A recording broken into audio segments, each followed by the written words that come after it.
Hello everyone, my name is Dr. Ayushi Prakash and I'm working as a professor at Akgec Engineering College. So today in this presentation, I will discuss about the operating system overview, that is the unit 1 of operating system subject. Like operating system, the content will be the basic concept, what is operating system, what is the need of operating system, what are the different types of operating system, functions of operating system. Basically, we'll be getting the overview of operating system, why we are using operating system, why we are reading operating system and the different types and function, that's it. Now coming to the first point, that is what is an operating system. So operating system is basically the most important part, and or we can say the most important program that runs on computer. Why it is most important? Because it manages all other programs on the machines. Like every PC has to have one to run other application on program. It is the first thing loaded on the machine, and then all programs like application program will work.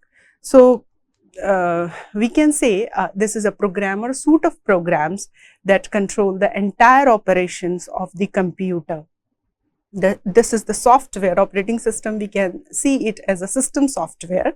It is also a program, but it basically provides an interface by which hardware and software can interact and can work. A user can work on the hardware with the help of software, but the interface will be an OS, and we will see it in deep. So the software that is responsible for allocating and managing systems, resources, memory, processor, like processor time, disk space and everything, we can say. So it itself, we can say operating system doesn't work itself, but it provides an environment where all the programs can work on the hardware. So like suppose that if we are working on a simple program, we are taking an example, like we are working on Excel sheet.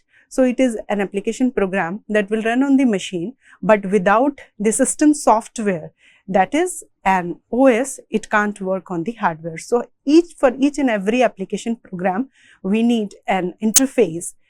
With the help of this interface, the application program can run on the machine. So this operating system will work as an interface. It works as governor that governs the entire operation on the system, and it is like managing and allocating all the resources.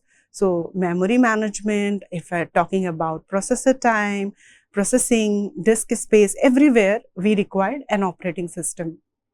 So we can see if we are using Apple system, then we use iOS operating system. Every day in our daily life, we are using Android phones. So there we are using Google, where we are using Android operating system, and the Microsoft, where we are using Windows. And there are some open source, like I have mentioned here, like Linux is an open source operating system. So now here we are getting a concept of operating system. We do have a machine set of hardware, and we do have some application program to solve these specific problems. But for all these programs, we need an interface. With the help of interface, we can run all the application program on the machine. So it performs basic tasks. Like for any machines, we are giving input, processing it on the machine, and then provide the output. So this is the basic work of any machine. So for recognizing input from the keyboard or mouse, we can take it as a hardware devices, and sending output to the monitor or print to the printer and monitor, we can say the hardware. But we are using this operating system to recognizing the input and then sending the output. So it performs all the basic inputs, basic tasks. Now, if we want to keep track of files and directories, or like if we want to manage the entire disk, the sectors on the disk, tracks, so we need there also an operating system. It is controlling all the peripheral devices such as disk drive, printer. It is controlling all the memories like RAM, ROM. So everywhere, accounting, security, privacy, everywhere operating system will work. So why do we need an operating system? This is the second important question. So we do have, as I have already discussed, that we do have hardware as a machine, and we do have some software on which we can run the specific solution of any problem, but we need a system software by which we can run all these application program software to communicate with this hardware. So basically we can see the system in computer system in 4 parts. One, the user who will communicate with the hardware, and to communication with the hardware, it needs some software to solve the problems, and this operating system will work as an interface so that this user can communicate with the hardware, right? So there are different types of computer system, and then according to their requirement, there will be a different type of operating system, like network and single user PC, mobile phone, tablet, computer, digital camera, and everywhere we can see different type of operating system according to the need. So now function of operating system. We can start with the controlling computer hardware. So we do have a hardware like CPU, like RAM, printer to give the print. We do have disk drives to keep the, we can take it as a secondary memory device, and keyboard to give the input, and then mouse again to giving the input, touch screen to provide the input. So every input output devices, or every CPU for processing unit or memory unit, we need controlling, and that is done by the operating system to controlling the computer's hardware. Now coming to the next, that is organizing files on storage media. So yes, we do have hard drive, CD-ROMs, memory card, and memory sticks, and so many things. We can say yes, to organize all these storage media, we are using a system software, that is operating system, we can say. Now again, the function in like providing the user interface, receiving command from the system operator, copy files, delete file, managing on the entire file systems, like creating directory, creating index, deleting index. So everywhere we need operating system. So this is the main function. It is also in the main function of the operating system. Talking to the next important thing, that is the security and privacy. So when we are working on computer, it is very important to secure it by detecting and preventing unauthorized use or managing their hardware errors. And it is also important to provide the programs to protect the data file from corruption. There are so many types of data corruption. So to secure it, to provide the privacy protection, we need an operating system again. So this is also a function of operating system. And reporting and logging hardware and software uses and errors. Everywhere we can see in the computer, if we are communicating with the computer hardware, and if we are doing work on the machine, everywhere we can see the functions of operating system. Now, as I have already said, there are different requirements of the system and different requirement of the users. So according to the different scenario, situation and requirement, we do have different type of operating system, like and as we evolving in the start, we do not have an operating system. Without operating system, it was an application, it was a program that was developed for, and in this scenario also we can use a system without operating system, but it is really a scenario where we are creating every time program to work as an interface. So earlier, when we have a simple machine, and we have developed some programs to work like an interface between hardware and software. So we evolved in many ways, evolving according to the requirement of the user, and then we come to know about the many operating system we do have right now, and we are using different types in different situations. So like evolve with the first, we are talking about batch processing, and then multiprogramming, multiprocessing, multitasking, time sharing, distributed, network, real-time operating system. So we can say, yes, these are the different types of operating system. So what is batch operating system? So in the start, when we have worked on bare machine, and then we worked on mainframe, as then coming to the next, that is the batch operating system, where we felt like we evolved with an OS. But this type of operating system does not directly interact with the computer directly, but there are so many users who are giving their programs, their jobs to the operator, and the operator takes similar jobs having the same requirement and group them into different batches. And it is the responsibility of operators to sort jobs, and sorting done on the basis of the requirement. So suppose that we have 10 jobs. So on the basis of a requirement like job 1, job 2 and job 3, requirement is printer. So we can batch it into batch 1 and provide the processor to run. Again, we are keeping some jobs with scanner or any other requirement.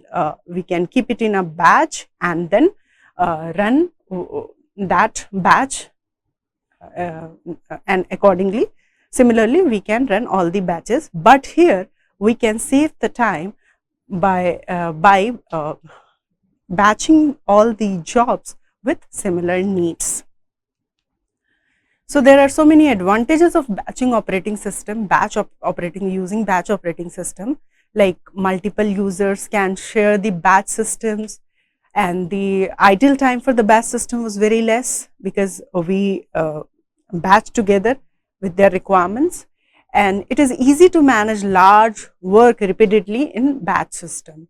So equally, as because we evolved in so many ways, so we can say, yes, there must be some disadvantages of batch operating system, like the computer operator should be well known with the batch system. I mean, like computer operator should know about the requirement in advance. So batch systems is really hard to debug, it is sometimes costly, and the other jobs will have to wait for an unknown time if any job fail in a batch. So in batch operating system, also the processing time for job is commonly difficult to accurately predict while they are in a queue, and it is difficult to accurately predict the exact time required for a job to complete while it is in the queue. Now coming to the next, that is multi-programming operating system. So CPU, when we are talking about, this is a resource and a really expensive resource. So it was a problem to best utilize this resource, and to utilizing this resource, we can provide many programs, that is all those programs ready to execute into the main memory, and from there we can I mean, like every time this CPU has one program to execute. So this is the basic concept of multiprogramming. So the CPU is switching from one job to another. I can show you. So as in, like,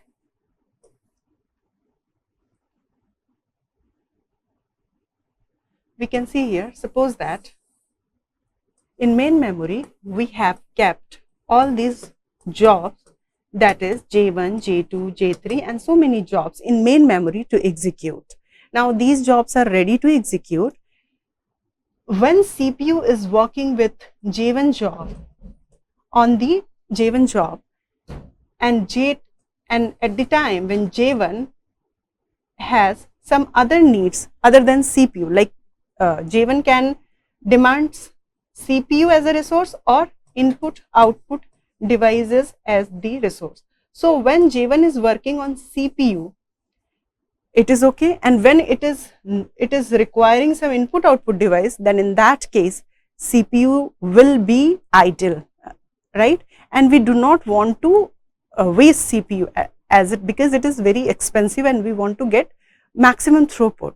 So to utilizing it, we can see the input output burst time of this job, and at the same time when it is doing input output work, we can provide this CPU to J2, and when J2 is going to input output work, we again provide it to J3 or J1 as per the situation. So by this way, it feels like multi-programming, I mean like many programs, many jobs executing at a similar time. So this can be simply illustrated as more than one program present in main memory and any one of them to be kept in execution, and this is basically used for better execution of resources. And there are so many advantages we can see, like multi-programming increase the throughput of the system, it helps reducing the response time, and we can at the same time we can feel the disadvantages of multi-programming operating system. This is not any facility for user interaction of the system resource with the system. We can see here there are so many jobs in the main memory, and this is the partition of the main memory where we can see how the CPU is switching from job 1 to job 2 to job 3 and so on. So multiprocessing operating system is the evolved operating system where we are using more than one processor. It's a type of operating system in which more than one CPU is used for execution of resources.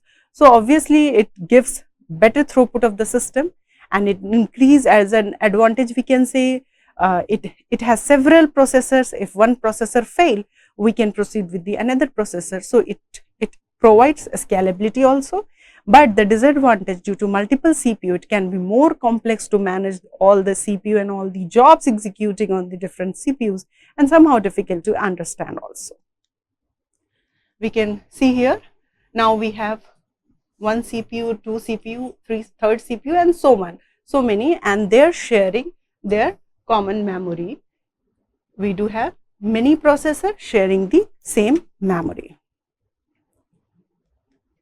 Multitasking operating system, this is an evolved again operating system where we can do multiple tasks. So we can say multitasking operating system is simply a multi-programming operating system having a facility of round robin scheduling algorithm. So we do have many algorithms like first come first serve, shortest job first, similarly round robin schedule in which we do have a quantum. So it's a fixed time, and after that fixed time, let's suppose if we are fixing the quantum as 4 milliseconds, so after 4 milliseconds the processor will be switching to from job 1 to another job, let's suppose job 2, and again from after 4 milliseconds from J2 to another job. So it is a fixed time, and इस fixed time में एक job से दूसरी job पे हम जाते हैं, जो हमारा processor है वो switch कर जाता है. So by this way we can this system can provide solution to many tasks at a similar time. It feels like many users or many jobs are using the CPU. And so advantage of multitasking operating system, it can be executed simultaneously and it comes with a proper memory management, but there is a disadvantage. The system gets heated in case of heavy programs multiple times.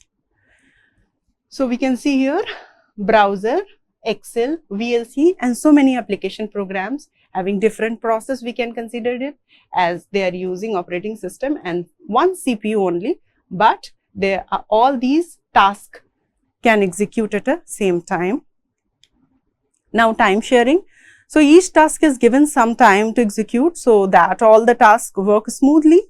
Each user get the time of the CPU as they have single system. These systems are also known as multitasking system, and these tasks can be from a single user or different users. It depends upon the requirement. If we do have in an environment, we do have many users or we have single user. On the basis of the requirement, time sharing can be done again on the round robin. With the help of round robin, we can decide quantum. Quantum is a fixed time, but after which CPU is switching from one job to another job, and after this time interval OS switches over the next task. So advantage of time sharing, that each task has its own equal opportunity, that they will be getting the CPU and fewer chance of duplication of software, and CPU idle time can be reduced, resource sharing will be there, time sharing system allow multiple users to share hardware resources like CPU, like memory, peripheral devices, reducing the cost of hardware, increasing the of efficiency, increasing the throughput, and improve the productivity. So disadvantage, yes, there are so many disadvantages also. So there is a reliability problem. One must have to take care of the security and integrity because many users are working on it. So there are different user programs and data working in the similar same environment. So yes, there is a chance of security hack. So data communication problem is also a big issue because each and every program's jobs are communicating with each other. So their communication must be established in a right way. High overhead and complexity, securities will be there. We can see here, this is a single CPU and there are so many users. So after a fixed quantum of time, the CPU is switching from one job to another job, one user to another user. So this is basically they are sharing their time of system. Again, the distributed operating system, and this is the independent system poses their own memory unit. This time, each system has their own memory and own CPU, right? And these are very loosely coupled system, or we can say distributed system, and where the processors differ in size and function according to the requirement. And the major benefit of working with these types of OS that it is always possible that one user can access the files and software that is not actually present on their system. So we can use it, remote access is enabled within the device connected just because the help of the network. By using network, if we do not have any file, we can share over the emails, or we can share over the, there are so many social sites by which we can sharing the resources on the, because every system has its own CPU, its own memory unit. But in any case, if any resource or any files we want to share, I mean like these systems want to share, then they can float this on the network with the help of network communication. But these, there are so many advantages. We can say failure of one will not affect the other. Scalability it is providing. Emails increase the data exchange. Since resources are being shared, computation is highly fast and durable. Load on host computer reduces. These systems are easily scalable, as I have already said, as many systems can be easily added to the network, and delay in data processing reduces here. But we do have disadvantages also in the distributing operating system, like failure of main network will stop the entire communication because it is dependent on the network. So when network stops, the entire communication again will be affected. So to establish distributed system, the language is well known, well defined, because if we are going to communicate from one system to another, there must be some language, and these type of system are not readily available as they are very expensive, and not only the underlying software is highly complex and not understood well yet. So example is Locus, you must heard about Locus. So we can see here communications network. With the help of this communication network, different system having their own CPU, their memory, their disk. So they are primary memory, main memory, and the secondary memory. We can see here they do have their secondary memory, but if in any case they want to share the resources, yes, with the help of network, they can share these resources. Now the next is the real time operating system, and this is entirely a concept in which we are making a constraint that the system must follow the time constraint, as in like when there are time requirement, we are very strict with the time, like missile, like air traffic control system, like robots. When we are using these, there must be some time constraint that the system shouldn't late, must not be late. So there are two types of operating system we can see. Like if we are talking about missile, it must be on time with a fixed and hard time constant. But when we are talking about live video streaming, then in that case, yes, system can be delayed for a minute or 2 minutes, that hardly matters. So yes, when we are when the OS for the application's time constraint is lesser strict, then we can say yes, it is soft real-time system. But in any case, hard real-time system are meant for those applications where time constraint is very strict, and even the shortest possible delay is not acceptable in this operating system. And these systems are built for saving life, like automatic parachute or car airbags, which is required to be readily available in case of accident, right? So this we can say that real-time operating system. And there are so many differences, like the size, soft real size, the size data file is large, but in hard real-time we keep the data size small or medium.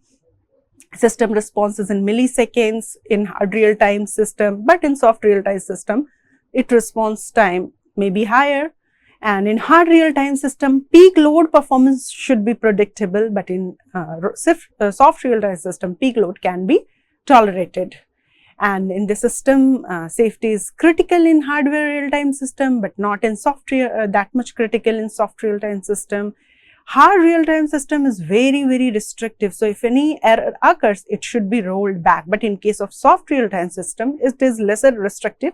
And in case of soft real-time system, computation is rolled back to previously established a checkpoint. So there are so many examples like satellite launch, railway signaling system where we are using hard real-time system, but in DVD player, telephone switches, electronic games, we are using soft real-time system. So there are so many minor consequences in soft real system, but catastrophic or severe consequences like loss of life or property damage in case of failure of hard real-time system. Hard real-time system focusing on processing critical tasks with the higher priority, while the soft real-time system processing tasks with lower priority. And the last but not least, highly predictable hard real-time system with well-defined and deterministic behavior. And in compared to that, soft real-time system is less predictable with behavior that may vary depending on the system load or different conditions. So, thank you so much. So, this was an overview of the operating system. Coming to the next unit in my next video. Thank you.